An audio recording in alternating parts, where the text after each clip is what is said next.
7:47 on this Friday morning, and April is National Child Abuse Prevention Month, and the Family Tree is educating parents on effective ways on what the Family Tree titles Flip the Script on discipline. Here now, Family Tree's Executive Director, Patricia Cronin.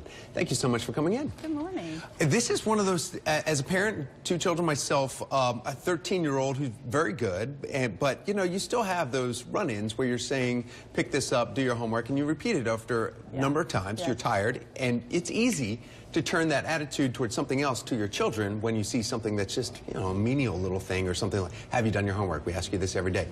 Where is the line, though, where you can find your response properly to children and what you can say in your head before it comes out of your mouth? Okay, well, first I'd like to say that most parents who raise their kids are stressed, they have a lot going on, and it's very common for them to say things that they don't mean, and they regret it later. So we now know that when you really yell at a child or verbally abuse them, that's as damaging to children as any other kind of abuse. So we designed this Flip the Script campaign really to help educate and inform parents, all of us, about what is some strategies that we could have in our toolkit so that we can respond. So the first thing that we suggest is listen. Oftentimes, parents have they'll start talking and not listening, and particularly if a child is school age, they often have a point of view.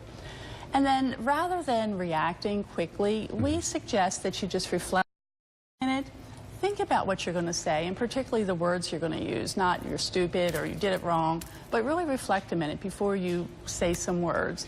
And that's one of the steps. You hear that, but you really have to build the habit of doing that. How long does this take for a parent who has been not following those patients, those rules, to just kind of wait, stop, to actually get into that habit? Well, I think it takes practice, and some of our parents will say that they actually count to themselves to 1, 2, 3, 4, 5, or they'll leave the room to kind of give them a breather.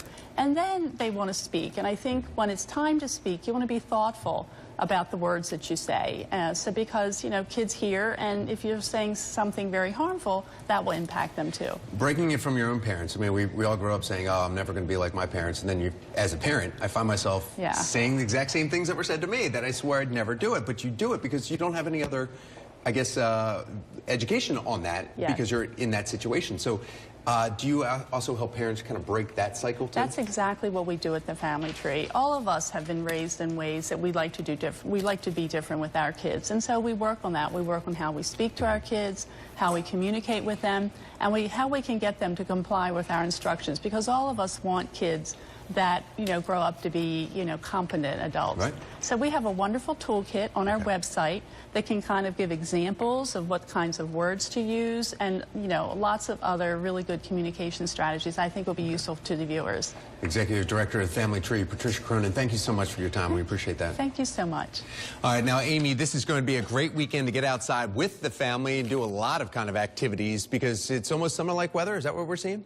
Not quite there just yet, but wait until early next week. That's when we are going to get a little preview of summer. But right now, a gray and gloomy